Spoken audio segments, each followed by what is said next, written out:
في القبور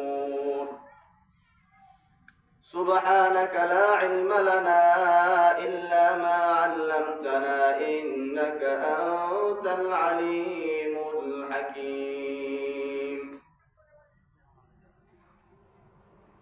درفشانی میں تیرے قطروں کو دریا کر دیا درفشانی میں تیرے قطروں کو دریا کر دیا दिल को रोशन कर दिया आँखों को बीना कर दिया दिल को रोशन कर दिया आँखों को बीना कर दिया আলহামদুলিল্লাহ আল্লাহ পাকের দরবারে লাখো কোটি শুকরিয়া যে রব্বে করিম আজকের সময় পর্যন্ত আমাদের হায়াতকে দীর্ঘায়িত রেখে শারীরিক সুস্থতার সাথে আজকে বিরাট ইসারে সওয়াব ও দোয়া মাহফিল স্থান বড়দিতপুর জলপাইতলা কবরস্থান প্রাঙ্গণ এমন একটি জায়গায় এমন একটি স্থানে আল্লাহ পাক রব্বুল আলামিন আমাদেরকে কোরআন ও হাদিস থেকে কিছু কথা শোনা এবং কিছু কথা বলার মতো তৌফিক দান করলেন। এজন্য সর্বপ্রথম সেই রব্বে করিমের দরবারে কালেমাতে শুকর আদায় করে সকলে বলি আলহামদুলিল্লাহ। আলহামদুলিল্লাহ। লক্ষ কোটি দরুদ ও সালাম বর্ষিত হোক বিশ্ব মানবতার মুক্তির দিশারি নবীল আরব ওয়াল আজম, যে নবীকে সৃষ্টি না করলে আল্লাহ পাক রব্বুল আলামিন পৃথিবীর জমিনে কোনো মাখলুকাতকে সৃষ্টি করতেন না। ওই মহামানবের প্রতি আমরা সবাই দরুদ পড়ি বলি সাল্লাল্লাহু আলাইহি ওয়াসাল্লাম। আমি আপনাদের সম্মুখে কোরআনে কারীমের সূরা নাহাল এই সূরার 90 নং আয়াতে কারিমা তেলাওয়াত করেছি। আল্লাহ পাক রব্বুল আলামিন যদি তৌফিক দেন তেলাওয়াতকৃত আয়াতের সামান্য কিছু আলোচনা করার চেষ্টা করব ইনশাআল্লাহ তাআলা। তো আলোচনা শুরুতেই আমি গ্রামবাসীদেরকে বলতে চাই, আমি যেহেতু এই গ্রামেরই, ধরতে গেলে এই গ্রামের একজন সন্তান, কারণ দীর্ঘ 5 বছর ধরে আপনাদের এই মসজিদে আমি খেতাবত করতেছি। এখানে যারা আছেন এই গ্রামের যারা আত্মীয় স্বজনও কিছু কিছু চেনে, তবে গ্রামের লোক আমাকে সবাই কিন্তু চেনে। আমার কণ্ঠটাও তাদের কাছে পরিচিত এবং ব্যক্তি হিসেবেও আমাকে তারা চেনে। তো আসলে পরিচিত লোকের তো ওয়াজ শুনতে ভালো লাগে না, কারণ জানে যে প্রত্যেক জুমার দিনে হুজুর আমাদেরকে বলে, কথা বলেন ঠিক কিনা? এজন্য হয়তো অনেকে মনে করতেছে হুজুর এটা তো আগামী জুমায় আমরা তার বয়ান শুনবো, গত জুমায় শুনছি, গতকালকেই শুনছি, আজকে আবার কি দরকার সেখানে যাওয়ার? আরে ভাই, কোরআন ও হাদিসের কথা, এটা কোনো দিনের সাথে সম্পর্ক নয় যে গতকালকে শুনছি আজকে আবার শুনলে মনে হয় গুনাহ হয় নাকি, না।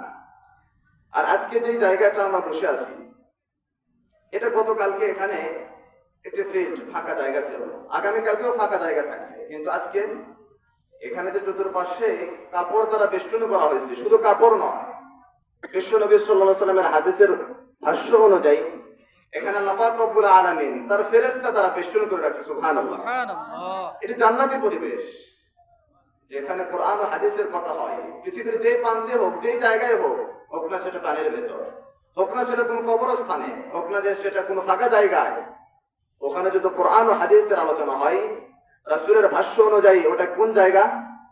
জান্নাতি জায়গা। কিসের জায়গা? জান্নাতি জায়গা। তো এটা যদিও আমাদের গ্রামের ভাষায় যেটাকে খুলি বলা হয়, তো খুলি এটা আমরা দেখতেছি, কিন্তু আসলে এখন এই যখন এখানে কোরআন ও হাদিসের আলোচনা শুরু হয়েছে তখন থেকে এটা আর খুলি নাই, এটা জান্নাতি একটি পরিবেশ হয়ে গেছে। আল্লাহু আকবার, আল্লাহু আকবার। তো এই জন্য এখনো যারা বাহিরে ঘোরাফেরা করতেছি, এখনো যারা এদিক সেদিকে আড্ডা মেরে সময় কাটাইতেছি, আমরা আর বাহিরে ঘোরাফেরা না করে অতি দ্রুত মাহফিলের প্যান্ডেলের মধ্যে চলে আসি, কারণ আমরা পুরোটা জীবন আড্ডা মেরে কেটে দিলাম। জন্মের পর থেকে আমরা কয়দিন কতটুকু সময় আল্লাহ তাআলার ইবাদত করেছি, এটা আমরা ক্যালকুলেটরে যদি হিসাব করি আমরা মনে হিসাব করে বের করতে পারবো। কথা বলেন ঠিক কিনা? আপনি আমি জন্মের পর থেকে এই পর্যন্ত কিছু কিছু এমন লোক আছে যারা বছরে শুধুমাত্র 2 ঈদের নামাজ পড়ে, এমনও ব্যক্তি পাওয়া যাবে শুধুমাত্র তারা শুধু জুমার নামাজ পড়ে। এমনও ব্যক্তি আছে তারা সারা বছরের মসজিদেই যায় না, ঈদের নামাজও পড়তে যায় না। কথা বলেন ঠিক কিনা? তাহলে আমাদের জীবনটা কোন পথে গেছে? আমরা আসছি কি জন্য?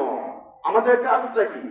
আল্লাহ পাক রব্বুল আলামিন যে সুন্দর জীবন আমাদেরকে দান করেছেন, সুন্দর হায়াত দিয়েছেন, আল্লাহ পাক রব্বুল আলামিন যে সমস্ত নিয়ামত দ্বারা আমাদেরকে বেষ্টনী করে রাখছেন, আল্লাহ পাক রব্বুল আলামিন যে সমস্ত নিয়ামত আমাদেরকে দিয়েছেন, এই সমস্ত নিয়ামতের মধ্যে সবচেয়ে বড় নিয়ামত যেটা আপনাকে আমাকে আল্লাহ পাক রব্বুল আলামিন দিয়েছেন সেটাই হচ্ছে সময়। কি সেটা?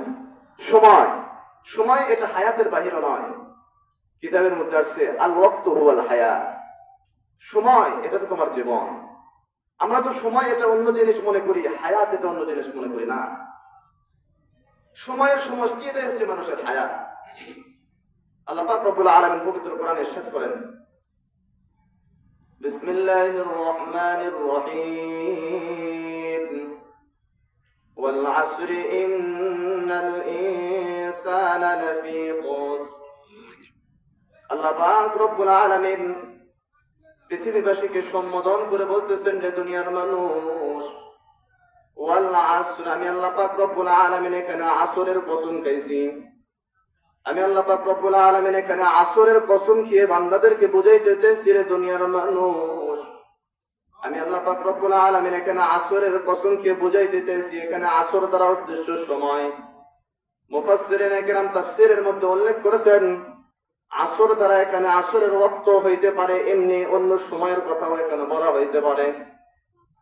আল্লাহ পাক রব্বুল আলামিন আসরের কসম খেয়ে বান্দাদেরকে বুঝাইতে চাইছেন, বান্দা শোন, আমি আল্লাহ পাক রব্বুল আলামিন তোমাকে যখন মাতৃগর্ভে থেকে ভূপৃষ্ঠে জন্ম দিয়েছি, যেদিন আমি আল্লাহ পাক রব্বুল আলামিন তোমাকে ভূখণ্ডে সৃষ্টি করেছি, আমি আল্লাহ পাক রব্বুল আলামিন তোমাকে মাতৃগর্ভে থেকে পৃথিবীতে দেওয়ার পরে আমি আল্লাহ পাক রব্বুল আলামিন তোমাকে অর্থ সম্পদের মালিক বানাই নাই।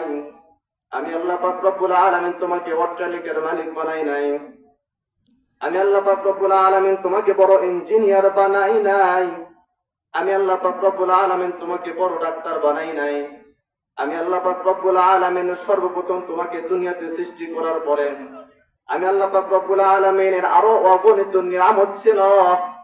আমি আল্লাহ পাক রব্বুল আলামিন সমস্ত নিয়ামতের মধ্য থেকে বাছাই করে ছাঁটাই করে আমি আল্লাহ পাক রব্বুল আলামিন তোমাকে যে নিয়ামত দিয়েছি, আমি আল্লাহ পাক রব্বুল আলামিন তোমাকে সর্বপ্রথম যে নিয়ামত দিয়েছি সেই নিয়ামতের নাম হচ্ছে সময়। সুবহানাল্লাহ। সর্বপ্রথম যে নিয়ামত আল্লাহ তাআলা আমাদেরকে দিয়েছেন সেই নিয়ামতটা কি? সময়। ওয়াল আসর। আল্লাহ পাক রব্বুল আলামিন বুঝাইতে চাইছে, বান্দা শোন, আমি আল্লাহ পাক রব্বুল আলামিন তোমাকে যদি হায়াত না দিতাম, সময় নামক এই জিনিসটা যদি আমি তোমাকে না দিতাম, দুনিয়া থেকে ফুটানি করতে পারতি না, দুনিয়াতে যাওয়ার পরে আড্ডা মারতে পারতি না। কিন্তু আমি আল্লাহ পাক রব্বুল আলামিন তোমাকে সময় দিয়েছি কেন? আড্ডা মারার জন্য, অপচয় করার জন্য। আমি আল্লাহ পাক রব্বুল আলামিন তোমাকে সময় দিয়েছি আমার ইবাদত আর দাসত্ব আর গোলামি করার জন্য। কথা বলেন ঠিক কিনা? কিন্তু আমরা আল্লাহ তাআলার দেওয়া সময় নিয়ে, তার দেওয়া হায়াত নিয়ে, তার দেওয়া জিন্দেগি নিয়ে, যে রব আমাকে চলার ব্যবস্থা করে দিয়েছেন, যে রব আমাকে সুন্দরভাবে পরিচালিত করেন, যে রব আমার খানার ব্যবস্থা করেন, যে রব আমার টাকার ব্যবস্থা করেছেন, যে রব আমাকে বড় বড় এরকম ভাবে চাকরি দিয়েছেন, সেই রবের সময় নিয়ে, সেই রবের হায়াত নিয়ে আমরা রবের কাজ করি না। সেই রবকে আমরা ভুলে গেছি। কেমন ভাবে বলছি? এমন ভোলা বলেছি যে আমাকে সৃষ্টি করেছে, যে আমাদের যে একজন স্রষ্টা আছে, আমরা অনেকে মনেই করি যে আমার কোন স্রষ্টা আছে। কথা বলেন ঠিক কিনা?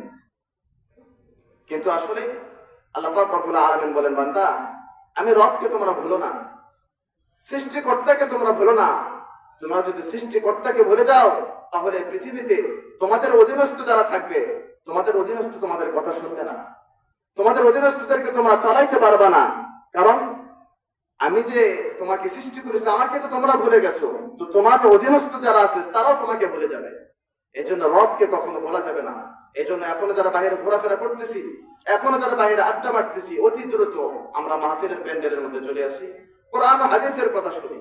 প্রত্যেক দিনই তো আমরা এরকম ভাবে ফিরে সময় ব্যয় করি, প্রত্যেক দিনই তো রাত্রে ঘুমে কাটাই, প্রত্যেক দিনই তো এরকম ভাবে বাজারে আড্ডা মারি, প্রত্যেক দিনে তো চা স্টলে এরকম ভাবে রাত 10টা 11টা 12টা পর্যন্ত আড্ডা মারি।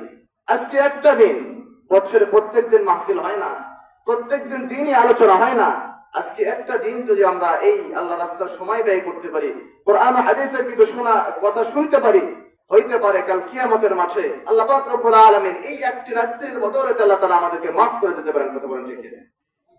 এই জন্য এখনো যারা আমরা বাইরে ঘোরাফেরা করতেছি অতি দ্রুত চলে আসে। আমি আমার মেন আলোচনা অতি দ্রুতই চালু করব। এখনো যারা ঘোরাফেরা করতেছি আমরা অতি দ্রুত ভেতরে চলে আসি। তো আপনাদের সামনে আমি সূরা নাহালের 90 নং আয়াতে কারিমা তেলাওয়াত করেছি। সূরা নাহাল এটা আল্লাহ পাক রব্বুল আলামিন নাযিল করেছেন। এই সূরা নাহাল, নাহাল শব্দের অর্থ হচ্ছে মৌমাছি। নাহাল মানে কি? মৌমাছি। মাছি দুই প্রকার। মাছি কয় প্রকার? একটা মৌমাছি, আরেকটা খুদি মাছি না, আরেকটা হচ্ছে এই যে আমাদের বাড়ি ঘরে পচা, এই যে আপনার হচ্ছে বিভিন্ন জায়গায় যে মাছি পড়ে, এই মাছি একটা, আরেকটা হচ্ছে মৌমাছি। তো আসলে এখান থেকেও শিক্ষা নেওয়ার বিষয় যে মাছি এটা দুই প্রকার। আমাদের বাড়ি ঘরে যে সমস্ত মাছি পড়ে, এই মাছি কিন্তু ভালো খারাপ কিছুই বোঝে না।